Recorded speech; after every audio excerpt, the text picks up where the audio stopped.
learning Quran together. بسم الحمدللہ والصلاۃ والسلام علی رسول اللہ۔ سورہ الدحا یہ مکی صورت ہے اور اس میں 1 رکوع اور 11 آیات ہیں۔ بسم اللہ الرحمن الرحیم۔ والدحا، قسم ہے دھوپ نکلنے کے وقت کی۔ اللہ تعالیٰ نے اپنے رسول پر اپنی عنایت کو واضح کرنے کے لیے چاشت کے وقت کی قسم کھائی جب کہ اس کی روشنی پھیل جائے۔ جب دن طلوع ہوتا ہے اور سورج ذرا بلند ہوتا ہے وہی چاشت کا وقت ہے۔ واللیلی، اور رات کی، اذا سجا، جب وہ چھا جائے۔ اس سے مراد مکمل اندھیرا چھا جانا ہے کیونکہ اس وقت ہر چیز سکون میں آ جاتی ہے۔ اللہ تعالیٰ نے رات کی قسم کھائی جب کہ وہ ٹھہر جائے اور تاریکی چھا جائے۔ یہاں چاشت اور رات کے وقت کی قسم اس لیے کھائی گئی ہے کہ جیسے دنیا کے نظام میں دن آتا ہے تو رات بھی آتی ہے، اسی طرح سے انسانی ترقی کے لیے نرمی اور سختی دونوں کا پیش آنا ضروری ہے۔ ما ودعک ربک، آپ کے رب نے نہ آپ کو چھوڑا ہے، وما قلی، اور نہ وہ ناراض ہوا ہے۔ اللہ تعالیٰ نے نبی صلی اللہ علیہ وآلہ وسلم کو تسلی دی ہے کہ آپ غم نہ کریں، آپ کے رب نے نہ آپ کو چھوڑا ہے نہ ہی وہ ناراض ہوا ہے۔ جب سے آپ پر اللہ تعالیٰ کی عنایت ہے اس نے آپ کو نہیں چھوڑا، اور جب سے اس نے آپ کی نشوونما کی، آپ پر مہربانی کی، اس نے آپ پر توجہ اور عنایت کو ترک نہیں کیا بلکہ وہ آپ کی کامل ترین طریقے سے تربیت کرتا رہتا ہے اور درجہ بدرجہ آپ کو بلندی عطا کرتا رہتا ہے۔ نزول وحی میں آنے والی رکاوٹ کی وجہ سے کافروں نے کہا تھا کہ رسول اللہ صلی اللہ علیہ وآلہ وسلم کو رب نے چھوڑ دیا ہے، تو اس کا جواب دیا گیا ہے کہ تمہارے رب نے نہ تمہیں چھوڑا ہے نہ وہ ناراض ہوا ہے۔ وَلَلْآخِرَةُ خَيْرٌ لَكَ، اور یقیناً آپ کے لیے آخرت بہتر ہے، من الأولیٰ، پہلی سے، یعنی آپ کے لیے آخرت دنیا سے بہتر ہے۔ اسی وجہ سے نبی صلی اللہ علیہ وآلہ وسلم کو دنیا سے بے رغبتی تھی۔ ایک حدیث میں ہے کہ نبی صلی اللہ علیہ وآلہ وسلم نے دنیا کی بے ثباتی بیان کرتے ہوئے فرمایا کہ انسان کی مثال ایک مسافر سے دی جاتی ہے جو چند گھڑیاں کسی درخت کے سائے میں آرام کرتا ہے اور پھر چل دیتا ہے۔ اس سے مراد یہ ہے کہ دنیا تو دارالامتحان ہے، یہاں آزمائشیں، مشکلات اور پریشانیاں ہیں، اور آخرت دارالجزا ہے، دارالجزا تمہارے لیے بہت اچھی ہے۔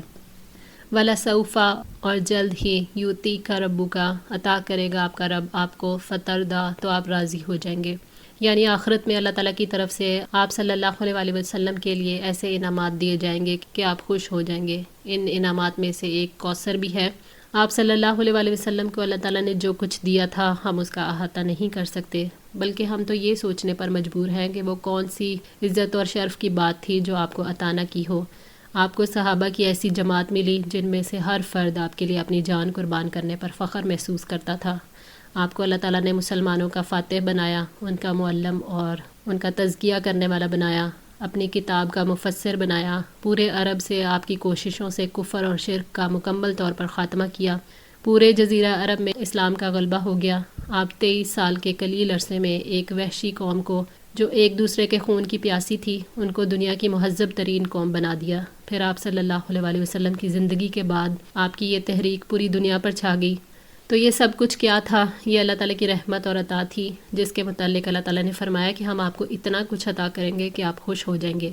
اس سے مراد دنیا کی فتوحات بھی ہیں اور آخرت کا اجر و ثواب بھی ہے، اور اس سے شفاعت کا حق بھی مراد ہے جو آپ صلی اللہ علیہ وآلہ وسلم کو دیا جائے گا۔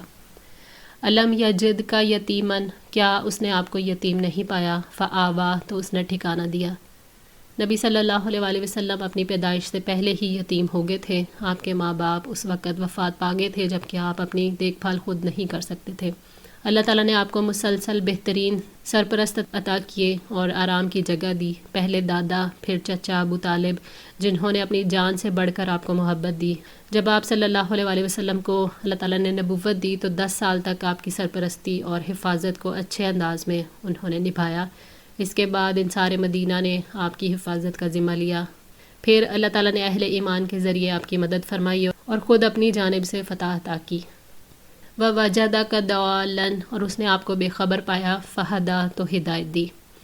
یعنی اللہ تعالیٰ نے آپ کو اس حال میں پایا کہ آپ نہیں جانتے تھے کہ کتاب کیا ہے اور ایمان کیا، تو اللہ تعالیٰ نے آپ کو وہ علم عطا کیا جو آپ نہیں جانتے تھے اور آپ کو بہترین اعمال اور بہترین اخلاقی توفیق عطا کی۔ آپ کو نبوت عطا کی، کتاب نازل کی اور سیدھا راستہ دکھایا۔ وَوَجَدَكَ عَائِلًا، اور آپ کو تنگ دست پایا، فَأَغْنَا، تو اس نے غنی کر دیا، یعنی آپ صلی اللہ علیہ وآلہ وسلم کو محتاج پایا تو مالدار کر دیا. اس طرح کہ حضرت خدیجہ رضی اللہ تعالیٰ عنہ کی تجارت میں آپ شامل ہو گئے، اس میں نفع ملا. پھر حضرت خدیجہ نے آپ سے نکاح کر لیا اور اپنا تمام مال حاضر کر دیا. اللہ تعالیٰ نے آپ کو شہروں کی فتوحات کے ذریعے سے جہاں سے آپ کے لیے مال اور خراج آیا غنی کر دیا. جس ہستی نے آپ کی یہ کمی دور کی وہ عنقریب آپ کی ہر کمی کو دور کر دے گا. حضرت ابو ہریرہ رضی اللہ تعالیٰ عنہ سے روایت ہے کہ نبی صلی اللہ علیہ وآلہ وسلم نے فرمایا، دولت مندی کثرت مال سے نہیں ہوتی بلکہ دولت مندی دل کے غنی ہونے کا نام ہے. صحیح مسلم 2420. غنی کرنے سے یہاں مراد ہر ایک سے بے نیاز ہونا ہے. فَأَمَّا الْيَتِيمَ، تو رہا یتیم، فَلَا تَقْهَرْ، بس نہ آپ سختی کیجیے، یعنی یتیم کے بارے میں آپ اپنا دل تنگ نہ کریں. کبھی آپ صلی اللہ علیہ وآلہ وسلم یتیم تھے تو اللہ تعالیٰ نے آپ کو پناہ دی، اس لیے آپ بھی یتیموں کے سر پر محبت اور شفقت سے ہاتھ رکھیں، انہیں ڈانٹیں نہیں اور نہ ہی ان پر دل تنگ کریں، ان پر سختی نہ کریں بلکہ نرمی سے پیش آئیں اور حسن سلوک کریں اور ان سے محبت کریں. حضرت سہل بن سعد رضی اللہ تعالیٰ عنہ سے روایت ہے کہ نبی صلی اللہ علیہ وآلہ وسلم نے فرمایا، میں اور یتیم کی کفالت کرنے والا جنت میں یوں ہوں گے، اور آپ نے اپنی شہادت کی انگلی اور درمیانی انگلی کو باہم ملایا. صحیح بخاری 6005. وَأَمَّا السَّائِلَ، اور رہا سوالی، فَلَا تَنْهَرْ، پس نہ آپ جھڑکیے. سائل سے مراد کوئی چیز طلب کرنے والا اور کوئی بات پوچھنے والا بھی ہے، یعنی اگر آپ سے کوئی چیز طلب کریں تو اسے ضرور کچھ نہ کچھ دے دیں، اور اگر نہ دے سکے تو نرمی سے معذرت کر لیں. آپ کی طرف سے سائل کے لیے سخت کلامی اور ڈانٹ نہ ہو. حضرت معاویہ کہتے ہیں کہ آپ صلی اللہ علیہ وآلہ وسلم نے فرمایا، مجھ سے چمٹ کر سوال نہ کیا کرو، جو شخص بھی تم میں سے مجھ سے سوال کرتا ہے تو میں اسے کچھ نہ کچھ دے دیتا ہوں، حالانکہ میں اس کو مکروہ سمجھتا ہوں. اس طرح اس چیز میں برکت نہیں رہتی جو میں اسے دے دیتا ہوں. صحیح مسلم. سائل سے مراد اگر علم حاصل کرنے والا ہو تو اس کا مطلب ہے کہ اس طالب علم سے اچھا سلوک کریں، اس کی عزت کریں اور شفقت سے پیش آئیں. یعنی کبھی آپ صلی اللہ علیہ وآلہ وسلم کو بھی دین کی تلاش تھی تو اللہ تعالیٰ نے اپنی رحمت سے آپ کی مراد پوری کی.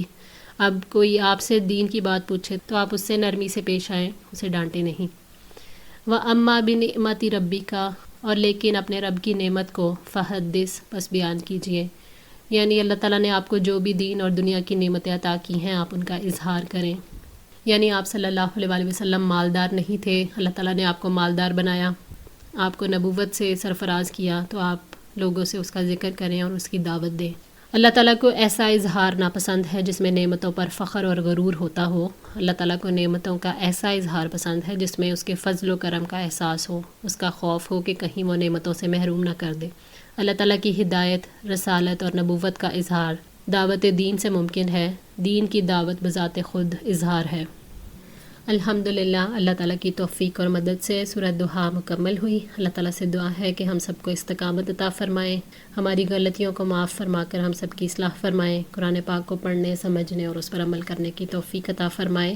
جزاکم اللہ خیر. والسلام علیکم ورحمۃ اللہ وبرکاتہ.